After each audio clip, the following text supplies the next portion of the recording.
The Galactic Council had hired James Morrison as a translator. Just a translator.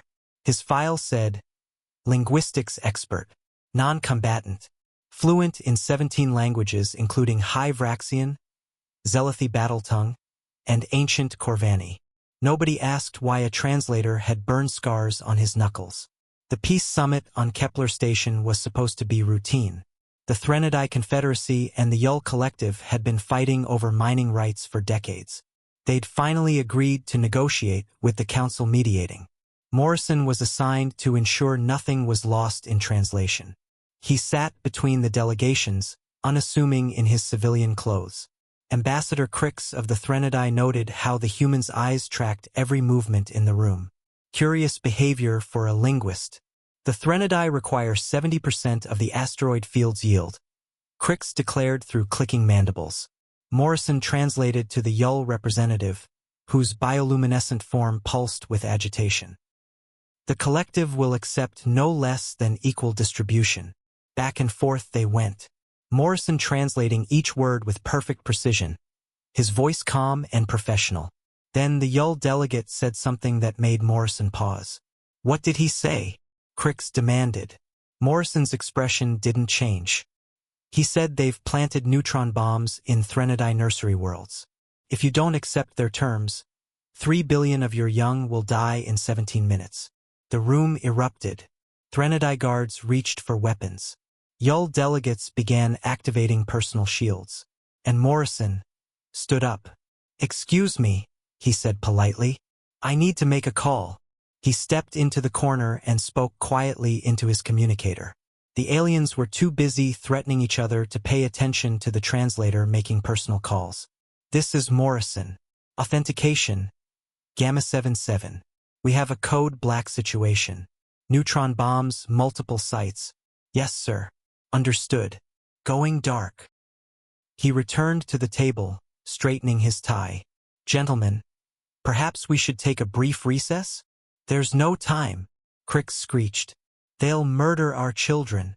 17 minutes, Morrison agreed, checking his watch. Actually, 16 now.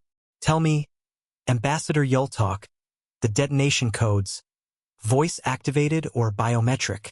The Yull delegate's glow flickered with surprise. Why would a translator? Morrison's fist connected with what passed for the alien's throat. The translator moved like liquid violence, his body flowing from one target to the next. A Yull guard raised a plasma rifle. Morrison disassembled it mid-draw and used the power cell to cave in another guard's skull. Biometric then, Morrison noted, dragging the unconscious ambassador to a console. He pressed the alien's tentacle to the scanner and began typing commands faster than most species could read. You're not a translator, a Threnodai guard gasped. I'm an excellent translator, Morrison corrected, dodging plasma fire. Former Special Forces, sure. Black Ops, definitely. But my Yull pronunciation is impeccable. He grabbed a Yull delegate trying to flee. What's the abort sequence? I'll never. Morrison said something in Yull. The alien's chromophores went white with terror. Later, nobody could get the traumatized delegate to reveal what the human had threatened, but he immediately began babbling codes. Morrison input them while fighting off 3 more guards with his free hand. His suit was ruined now, torn and splattered with various colors of alien blood. A plasma bolt grazed his shoulder. He grunted and kept typing. 12 minutes, he announced.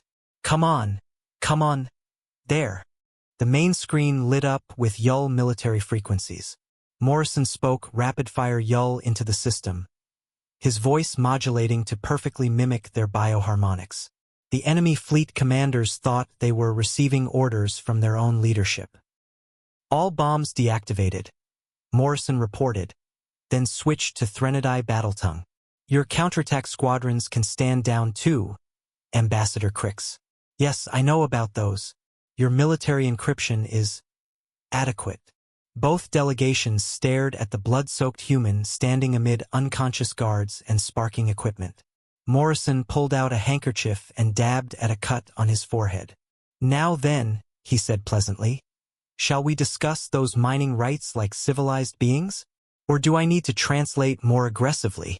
The treaty was signed within the hour, the most successful negotiation in Council history. Later, Council security reviewed Morrison's file more carefully. 20 years military service, all records classified. 47 languages spoken fluently, including several that were supposedly secret military codes. Previous occupation listed as diplomatic problem solver. Why did you hide this? The security chief asked. Morrison shrugged. Nobody asked.